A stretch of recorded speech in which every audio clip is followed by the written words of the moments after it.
particular topic is really near and dear to my heart. Before I introduce our keynote, I want to take maybe a few steps down the memory lane and go back to 2018. In 2018, the Cleveland startup enthusiasts hired Techstars and specifically Chris Heivly, our keynote, to do a study on the Northeast Ohio entrepreneurial ecosystem. I have no idea what people were expecting from that. There are some people who are really excited about the study, some people who are anxious, and a lot of people, mostly people who worked at JumpStart, were very nervous about it. And why were we nervous? Because it was a public readout. We didn't know what Chris was going to say. And our nervousness was worth it. I'm just going to read one line from the readout that Chris, eventually it was published. It says, "Let's address the elephant in the room called JumpStart." I'm not going to tell you what it said after that. The report is online. The link is online. You can all see it yourself. What I will tell you is that Chris delivered a great summary of the Northeast Ohio ecosystem. It was fair. It was balanced. It identified some of the areas that JumpStart had flaws in or we could improve in. But it also made us realize that we are doing OK. We are doing good in many areas. Yes, we can have more capital. Yes, we can have more density among our startup community.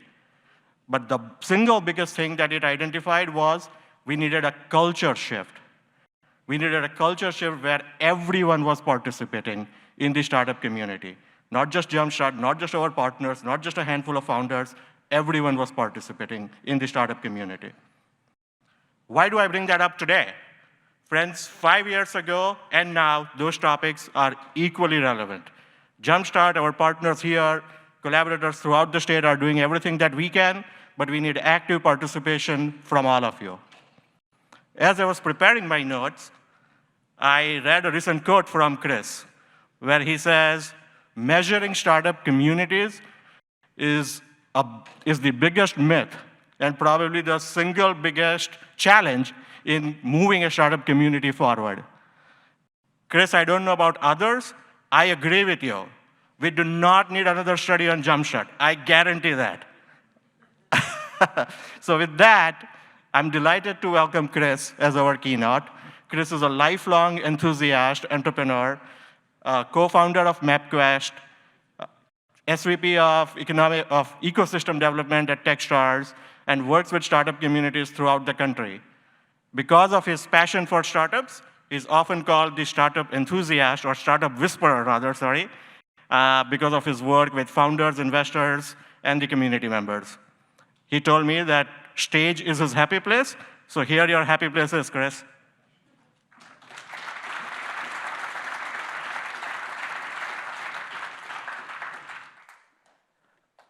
Well, this is the motivated right here. You've stayed all the way to the end, which I thank you all for. What are we going to talk about today? First of all, show of hands, how many people read that report from 2018? And then, more importantly, how many people remember it? Please, yeah, now you can put your hand down. It's OK. Well, a lot's changed in 5 years, hasn't it? I visited, well, you'll hear, I visited hundreds of cities, ate too many bad meals. Anyway, let's get started. What do I want to talk about today? I want to talk about something called, by the way, where can I jumped ahead. Sensitive. All right. Everyone take a breath. All right, here we go. I want to talk about innovation. And it's a word that I've been using more often because I'm broadening the scope of founder and entrepreneurship, right? Because ultimately, innovation is a broader term, and it impacts more of us than fewer of us. And I think about innovation, and it helps me really outline kind of all the actors that are participating in a startup community or an entrepreneurial ecosystem. And it's also a word that politicians get. Last night, we heard our lieutenant governor, and I think he used innovation about 600 times, right? So innovation's OK. That's our word today. But what I want to share with you is something that you all innately know in your heart, and that in every city, not just Cleveland or Cincinnati or Columbus, we have an innovation gap. And what is that innovation gap, right? It's the idea and the distance between where we're operating today and where we either ought to be or think we should be. So I'm going to look around this room, and I'm going to assume that most people feel that we've not hit, DEFCON 4 or whatever it is. We're not operating at our leading state. We still have work to do. Does everyone agree with that? Good. Thanks for the heads nodding in the right direction. So I want to talk about that innovation gap today. So when I think about innovation, and what's really good news, by the way, over the course of the 2 days I've been here, I've heard some really good things. By the way, fantastic energy here the last 2 days. Maybe not now. You guys are too many cookies and, a chicken dinner with rice at lunch, whatever it was. But when I think about innovation, what I want to start by saying is that innovation is all about people. It's not about a building. It's not about a fund, even, right? It's not about even events like this. I mean, those all include people, but ultimately, innovation's about people. And what I want to sprinkle through the next 25 to 30 minutes are a few little seeds that I want you to grab, stick in your pocket, and think about over the next days, weeks, months. Innovation is about people. So what kind of people are we talking about? We're talking about investors who never have enough quality deal flow. We're talking about university presidents and provosts, I don't even know what a provost is, and deans, right, who want fantastic students who come in and do masterful things and then leave and shine a bright light back on their institutions. We're talking about the researchers and scientists inside those places who have future-changing, IP that want to commercialize that, right? We're talking about economic development folks. Any economic development folks in the place? Be proud. You can put your hand all the way up. Thank you. Right? I love you guys, right? But, and what do you want? You want big companies that are sexy, that get national acclaim, right? That have, lots of employees with killer salaries, right? Isn't that typically how you're measured? I'm going to pick on her all day, right? Because she's right in front of me. Thank you. And obviously, we also have startup founders. And what do they want? We know the list is long, right? We want mentorship and advice, obviously capital, knowledge, employees, contractors, right? All of the above. But in reality, it's not the same where there's a gap, right? And let's talk about those actors. Investors shift or change their thesis, sometimes theme-wise and sometimes geographically, because they can't find enough quality deal flow, right? And researchers and scientists get frustrated that their IP is not as brilliant as they think, and they can't seem to figure out a way to commercialize it because they don't have access to the people that can help them do that. And they get stuck in tech transfer hell.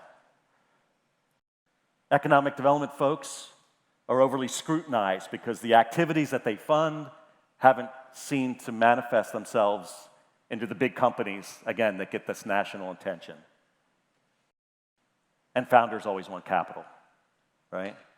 Even if they don't know they need more mentorship than capital, right? So we're sitting here, right, and I'm talking about this innovation gap, and what I'm going to share with you is that all of you sitting in this room are no different than your peers across the world that I've worked with, right? And you wonder, okay, so I have this innovation gap. I want my city, state, region to move forward. I feel if I'm not kind of stagnant, what I do feel is we're not moving as rapidly as we'd like, and we might even be falling behind some peers. And then we wonder, what are we supposed to do?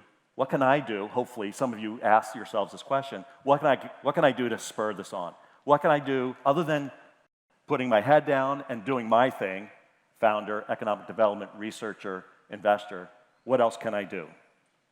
So what I find, and maybe hopefully you give some consult to you all, that you're not alone, right? Your peers all over are challenged, even frustrated, and we can't help but do this. We start to compare ourselves to other places. Danger, Will Robinson, danger. By the way, I say comparing communities is like comparing children. Just don't do it.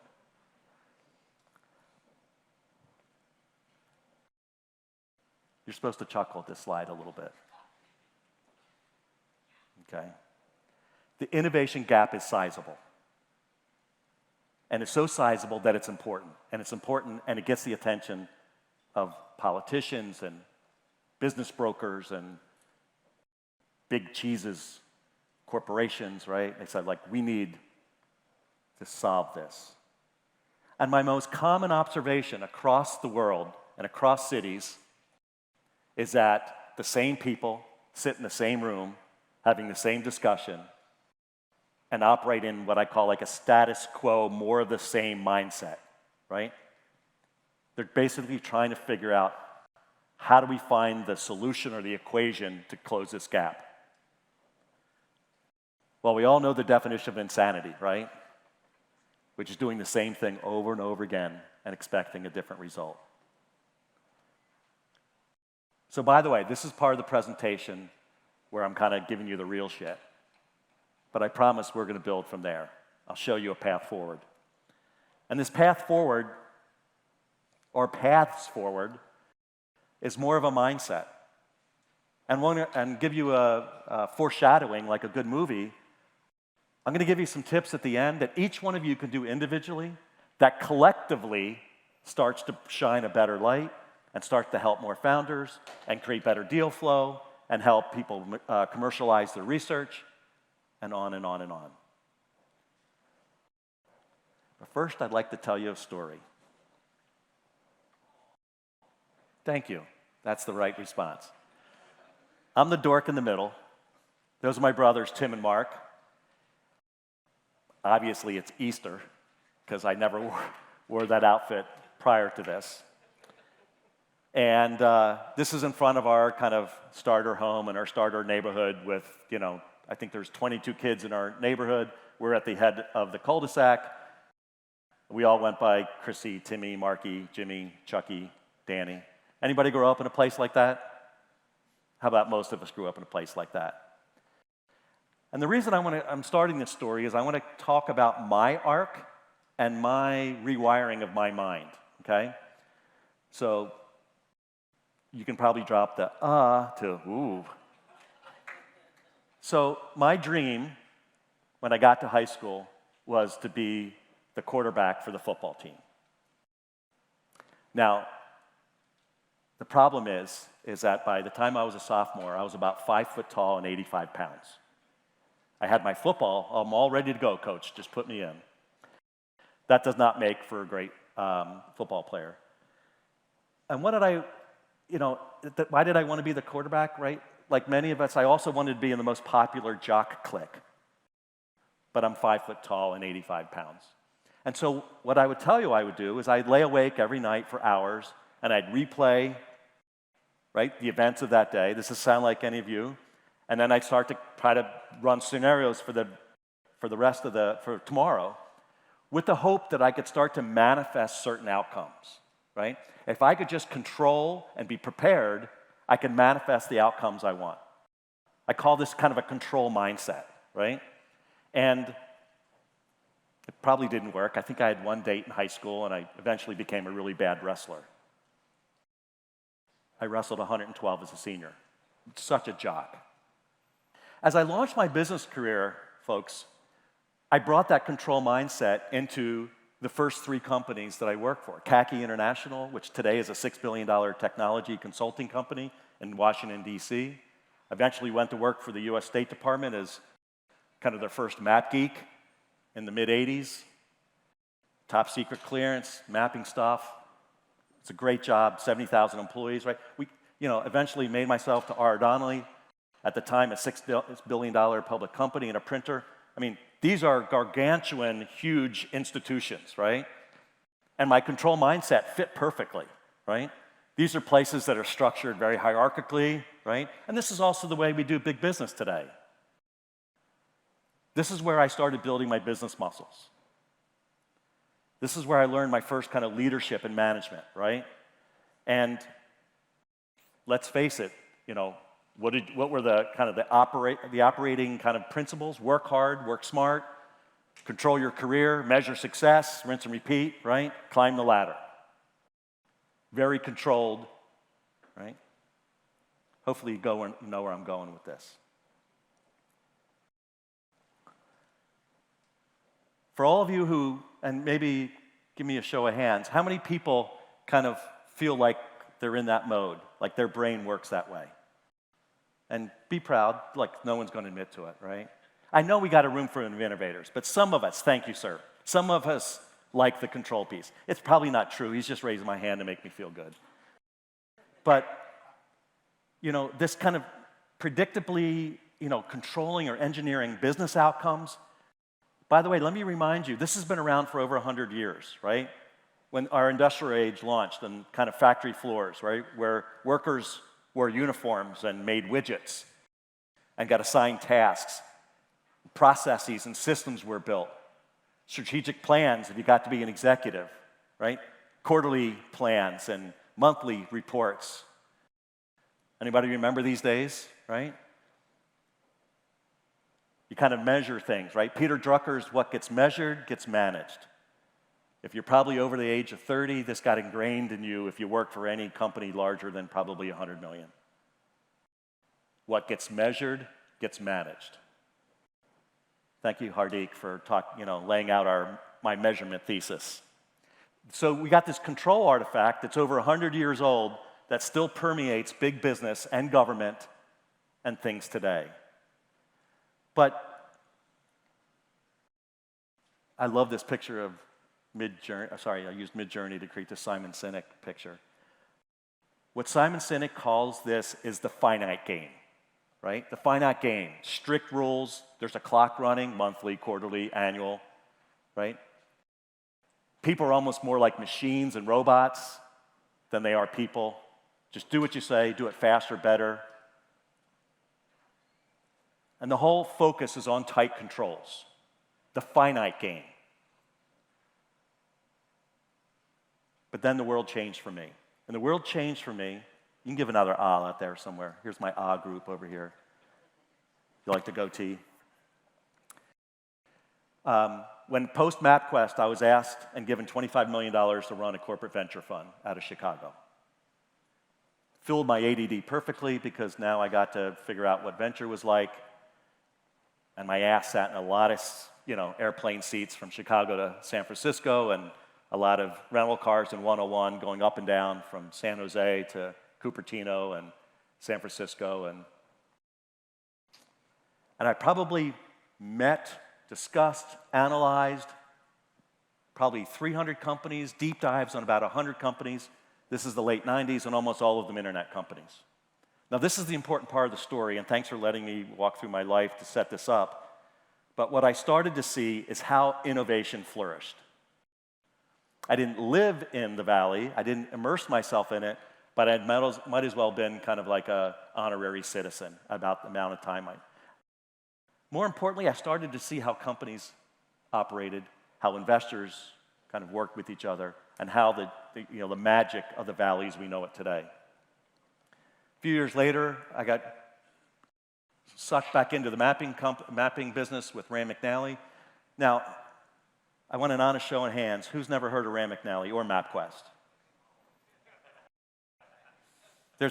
And sir, you're less than 30. You're probably 24. Less. So by the way, I do this a lot.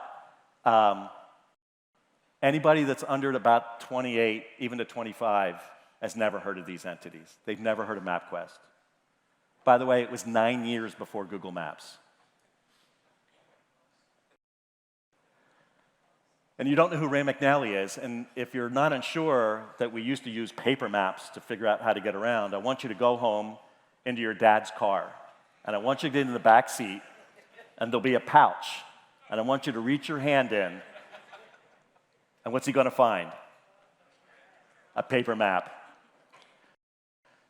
So I was asked to come into this company in 1999, 4 years after we launched MapQuest, who had a one-page website about Rand McNally, and basically figure out how to quarterback a reinvention.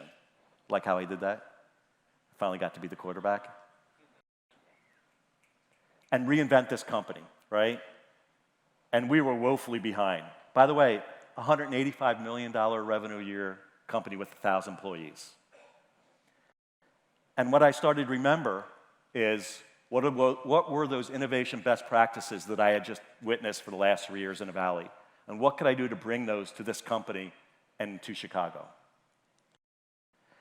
And folks, what I started to understand was what I'd like to call today the power of influence over the illusion of control. That the best parts of the Valley that we want to bring to innovation aren't about trying to find an equation or a formula or a playbook or a recipe for how to figure out how to innovate. What I started to see is that innovation required a different mindset, right? Maybe more what I call an influence mindset than a control mindset. And that ultimately, back to Simon Sinek, that innovation is an infinite game where there's little to no rules, there's no clock, or there is a clock, but it restarts every day, right? And the people are not machines or robots, because those people actually you need to incentivize them. Let's think about the last panel. The talent has to be excited. They come and they go, right? The infinite game is much different than the finite game. So I think I have this room convinced, so obviously it's up to you all to convince others. But if it's the infinite game, and it's a game more of influence than control, then let me ask the first of many questions here. Why do we continue to approach innovation in a controlled, engineered, reverse-engineered, seeking a solution mindset? Seems kind of odd, doesn't it? And in fact, what many leaders do, kind of like all those old white guys with suits, it is my favorite picture, I have to tell you. And by the way, I'm like the same age, I just don't have suits anymore.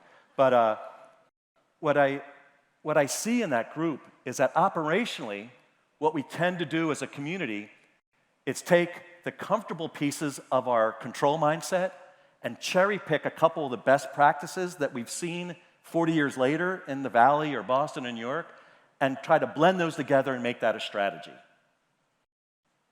And it's not working, is it? Not just for Cleveland or Cincinnati or Columbus, but I'm going to tell you it's not working everywhere. And if you need more proof, and if you're more of a data nerd or a research nerd, look no further than some work done in the late 90s by Annalise Saxenian when she explored and compared, looked back to the early 80s in Boston and San Francisco. And she examined this and researched this. It's one of the most killing pieces of research you can find about startup communities and ecosystems. And what she found was that the differences between those two places were fundamentally about the way that people interacted. And she identified three things: regional culture, industry networks, and collaborative practices. Those were the key differences between Boston and San Francisco in the early 80s. The foundational time of really where those innovation centers were really starting to hit their place. And so, favorite picture number two, what she found was that Boston had more of what I would call kind of a dated control structure, where things like who you knew were key, and relationships were like currency and exchanged. And San Francisco and the Valley had more of an emerging influence culture. And if you need a story that we all kind of know, or some of us know, look no further than an early Apple computer and Steve Jobs. So the two Steves were out raising money for their vision for a personal computer in the early stages, and they got introduced to Andy Grove, who at the time was a president at Intel. One of the semiconductors were still big at that point, and the sexy in the Valley. And he got introduced, and Andy Grove became an investor. Now, in 90% of the startup communities or ecosystems around the world, that would have been the end of the relationship. But not in the Valley. Because what happened is that every week, Steve and Andy would sit down and discuss business. Now remember, Jobs and Wozniak were in their 20s. Jobs is pretty precocious. Andy Grove was a seasoned, an immigrant, I believe, from Hungary, right? They couldn't have been more different. Yet they sat down every week and talked business and leadership and management and decision-making. true, authentic mentorship, right? And later Jobs would say that Apple never would have gotten where they got without Andy's help. This story illustrates this collaborative and supportive kind of mindset, right? This influence mindset. Andy wasn't there to tell Steve what to do. He was there to kind of influence him with his experiences and knowledge. All right. So let's take this to a different level for a few minutes. So you're all from usually Midwest here, right? Cleveland and Cincy, and maybe there's a few Chicagoans and maybe some Pittsburghians. I'm a North Carolinian, former Philadelphian. So what we have here is a room full of enthusiasts, as Hardik mentioned, right? Ecosystem innovation enthusiasts. You all, obviously you wouldn't stay to hear me at this stage late in the day when you all want to get home. You wouldn't stay unless you were kind of motivated. The issue is, so you all have different roles. Founders, investors, right? Economic development folks, everything in between. So where is the formula? If you want me to put on this control, engineered kind of mindset, right? Let's find the formula. Well, is it motivation?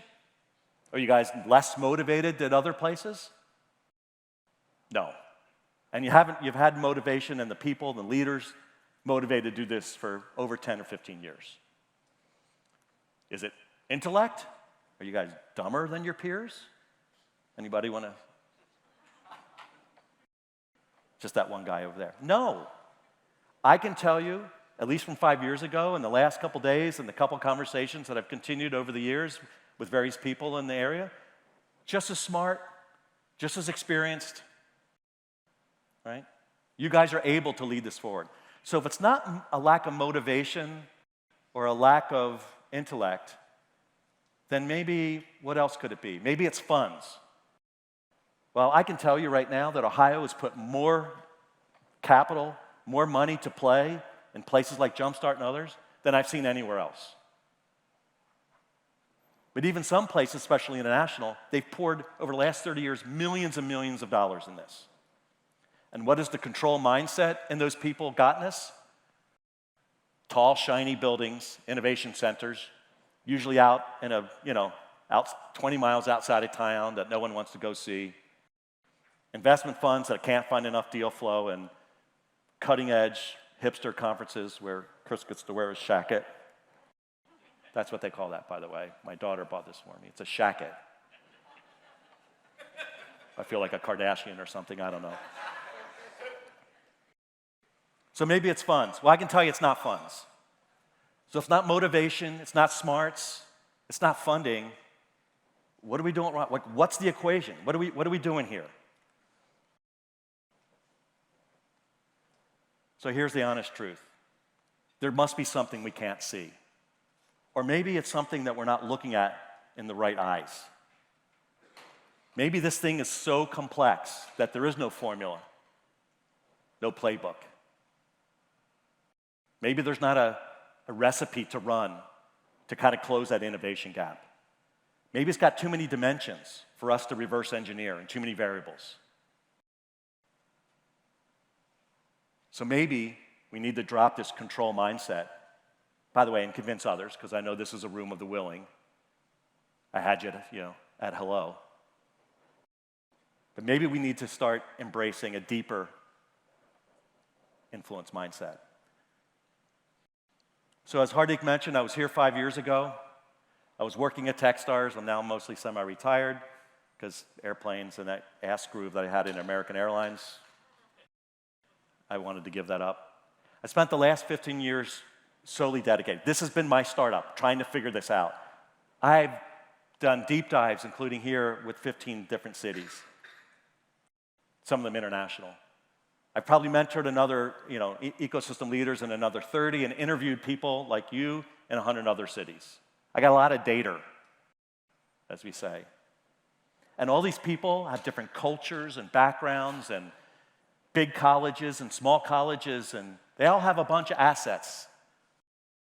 Almost every community of size has the parts necessary to do this. And yet, these leaders still feel challenged and motivated and curious and excited and scared. So here comes the good part. So what I've done for you today is I've kind of accumulated all that stuff and I put this into kind of 7 observations.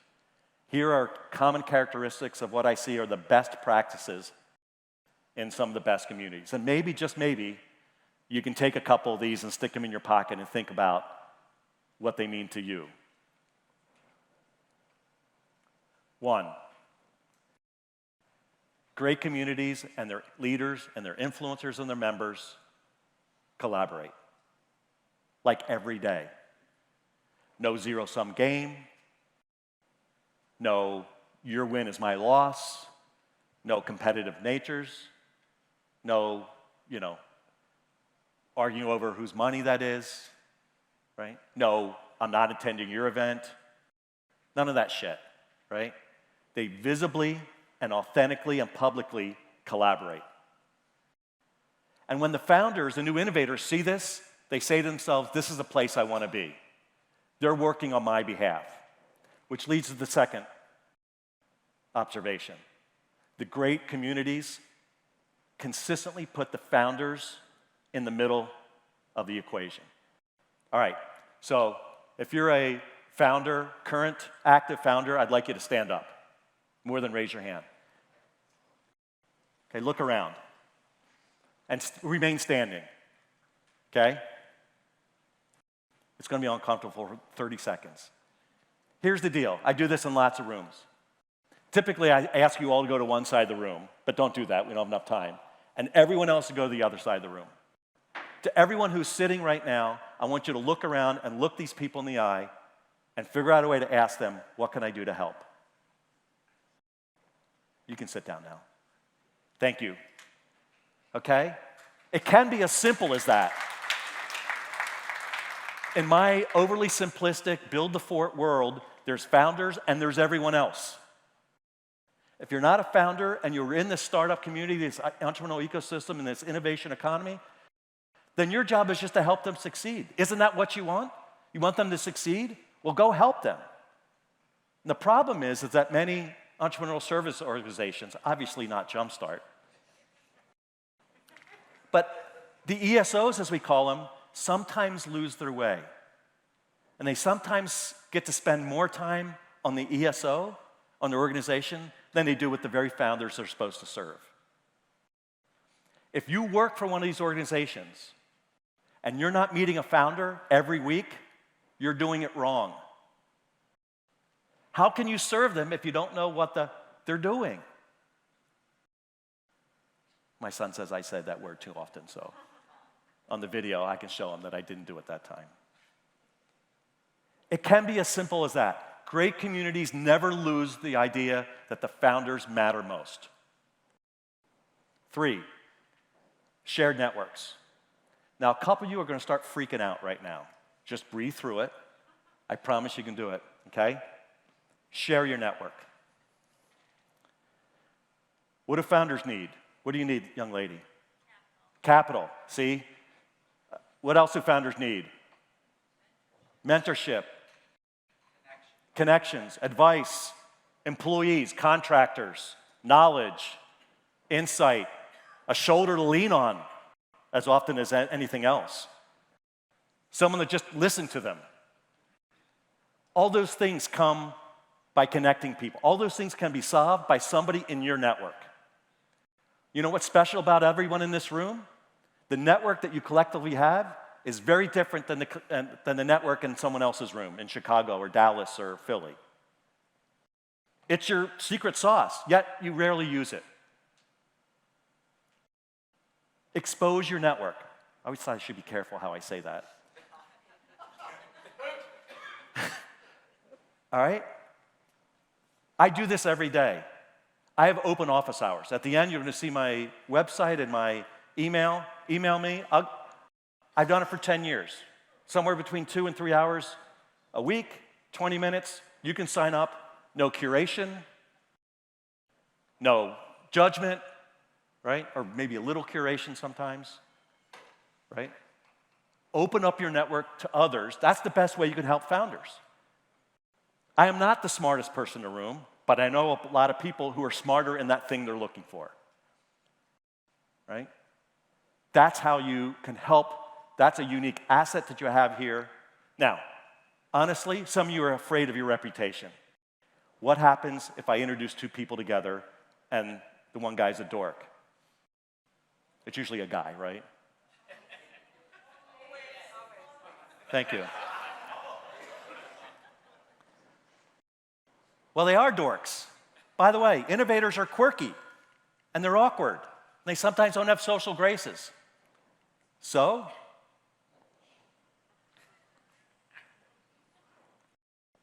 you like how I did that? Ugh. Get over it. Get over it. If you're really that concerned, you want to talk about culture? If you're concerned that an introduction you made can ruin your reputation and make you look bad, who's the dork in the room now? I don't really like double opt-in. Occasionally I have to do a double opt-in, but I make introductions almost every day. And sometimes not even when asked. You know what? I've met you. I heard about what you're doing. You know, I know someone is doing something kind of adjacent or similar, or even competitive. You guys should talk. Who knows where that goes, right? Share your networks. Someone shared and introduced Andy to Steve. They didn't just magically show up in the same coffee shop, right? Now here's the tough one, proactively inclusive. Now everyone in this room will show their hands that they're inclusive, and we are in our hearts. But are you intentional about it? What does intentional and proactive kind of inclusive means? Now, if you're sitting in your office in the high rise, when you walked across the marble floors, you're sitting at your teak desk, and there's a security guard on the first floor, and you're wondering why people don't come to see you, or why underrepresented founders or innovators or other investors can't find you. Do I have to even finish the sentence? Okay? Proactive means you go to them. Proactive means you open up your network, virtual office hours, right? Proactive means you show up. Well, you guys did big here. You're still here today, right now. You showed up. But what are you going to do next week and the week after? What about some of those coffee meetups or this meetup just for women tech founders, right? And you meet a new college graduate who wants to be a founder, and she's tech. And how do you introduce them in? How do you show up? And when you show up, how do you connect with them, right? The great communities do this all the time. They show up, especially if you're in a kind of a leader, kind of influencer position.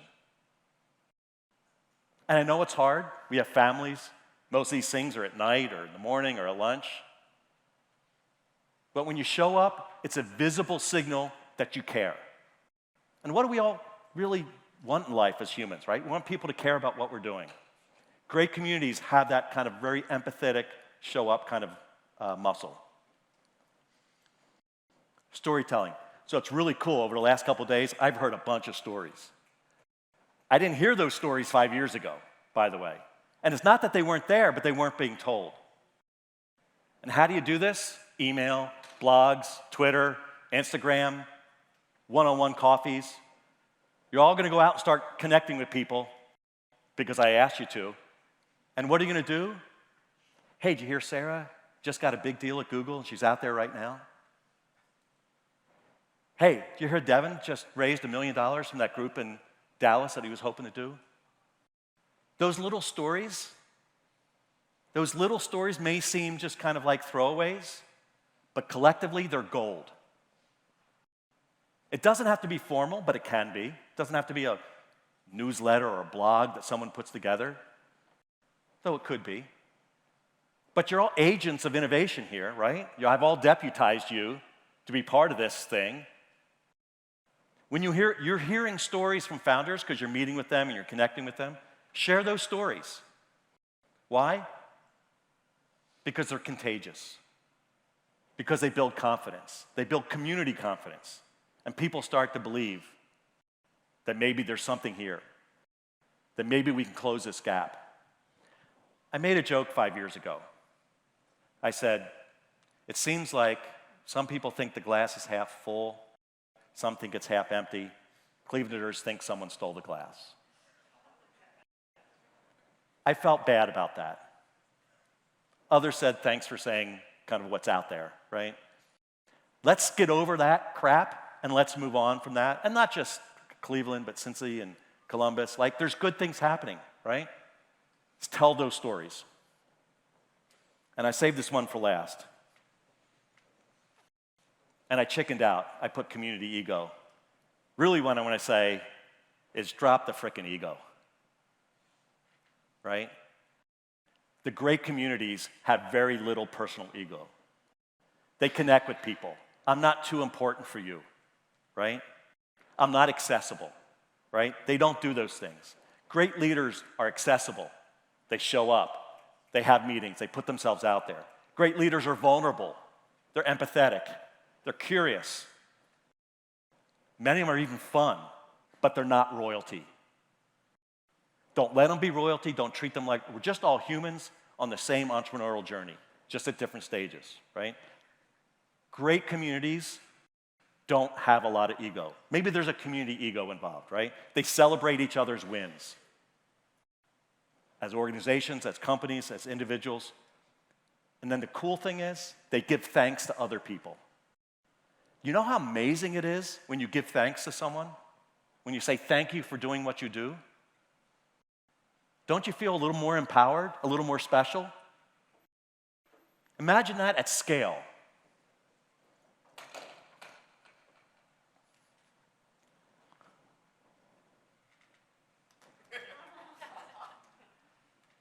I planned this.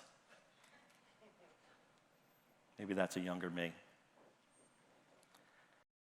So when I think about these 7 observations and I kind of start to summarize them, I think they really illustrate kind of a influence mindset, right? Not this control mindset. All those observations kind of, maybe to some feel a little soft and squishy. They're definitely not a playbook or a recipe or a formula, right? And I can't think that this innovation gap that we all care about, that we all want to close and move forward and accelerate our community to make it the place we all want it to be, I can't imagine that's going to happen if we try to control that outcome. So if you can't control the outcome, then maybe you just try to influence it, one little bits at a time. There's a word that we've used lately that I love called topophilia. And no, it's not a venereal disease that Hardik is suffering from.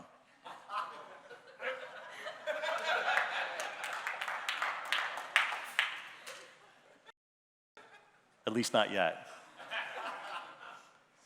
Topophilia is love of place. And I know you all love the cities, towns, and the state, and maybe the Midwest. But in the context of an innovation ecosystem, it's not enough. To me, topophilia means that you sign up for the community's best interest as often as you sign up for your own.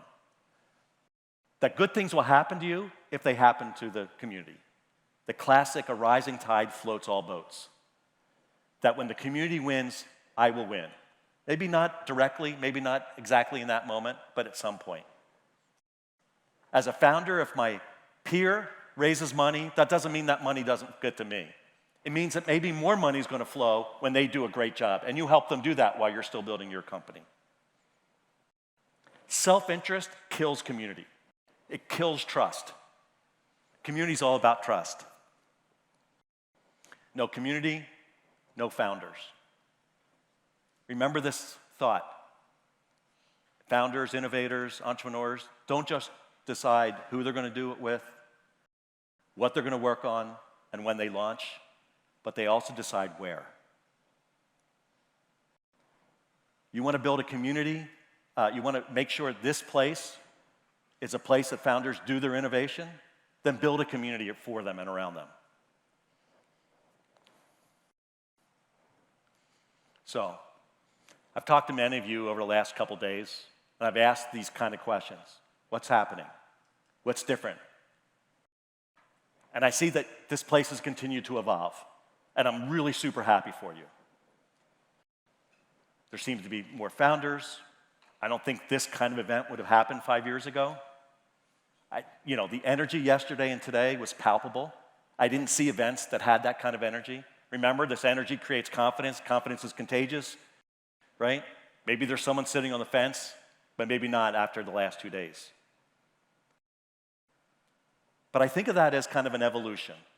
And with that, I want to ask you this question. Is that enough? It's not, is it? Because the world keeps moving forward. What I ponder lately is whether we need to start thinking of this in more aggressive terms. We need to think of this as a revolution. And maybe start with just a personal revolution. A revolution of the mind, maybe a revolution of your actions and your behaviors. To maybe shift 180 degrees and maybe approach things differently. Status quo is not going to be good enough going forward, right? Communities and community leaders are getting smarter and better. You got to do this just to catch up, if not, close your own gap. More of the same is not an option. I believe it's time for breakthrough actions and behaviors.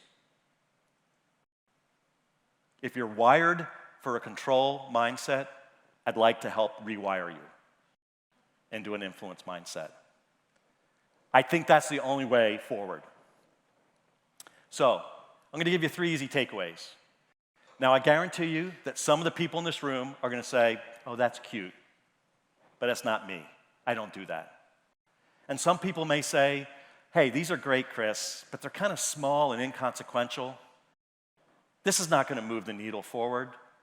We need a shiny innovation factory. Get the reference back? And I'm going to say I'm really going to be disappointed if you say that in your head, because that's not going to work. What you need to do is help build a regional culture that changes things. You need to expand industry networks, and you need to adopt collaborative practices. What are those 3 things? They're 3 things that were the foundation of Silicon Valley, right? The mecca and object of goal of every community, to be more like them. Well, go back to the beginning. Don't try to copy the crap they're doing now. In fact, I wouldn't build a startup in San Francisco if you paid me today. Bro culture and all that crap. Here's your opportunity. Build the foundation. Go back to what made them great and build from there. All right, so here's our 3 things. 1, obviously, connect. Connect with people. Connect with Hardik and Jerry, not JumpStart. JumpStart is the vehicle they sit in. Connect with them as people. Liz, Nathan? No. What's your name? Patrick, running a very cool company. Connect with these people, right? While preparing for this, I found a quote that I've just come to love now from Steve Jobs. You can't plan on meeting the people who will change your life. You can't plan for it. I call these serendipitous sparks. You never know when you sit down and connect with someone whether that's going to change your life or not. So what do? Optimize for N. The more, the better. When I started my community building journey in Raleigh-Durham, North Carolina, in 2009, I had 275 coffee, lunch, and end-of-day frosty beverage meetings in 5 months. I decided I'm going to put this Connect thing into overdrive and see what happens. I'll tell you a secret. It's become my gold. Fast forward, I probably have met one-on-one with at least 5,000 people over the last 10, 12 years. And I still do them every week, right? It's amazing, and you never know whether 2 people connecting is going to be that thing that propels you, or a co-founder, or a customer, or something. You can't plan for this. So optimize for N. At Techstars, we call this give first. I love this word.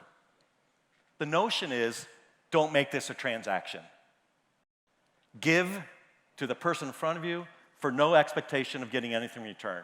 I promise you, here's the startup whisper, I promise you, you're going to get tons back. When and how, I don't know. And I've seen this play out personally, okay? And I'd like, in you doing this, when you're connecting and giving first, to have kind of weight more founders than stakeholders. More founders than stakeholders.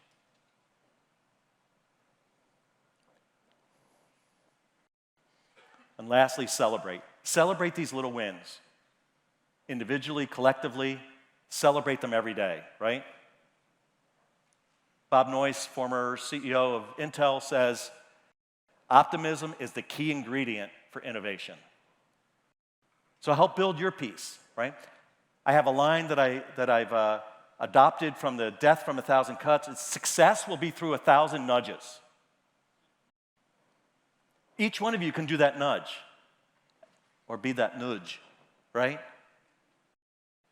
It's not any one thing that makes this magical. It's the accumulation of all these little actions and behaviors.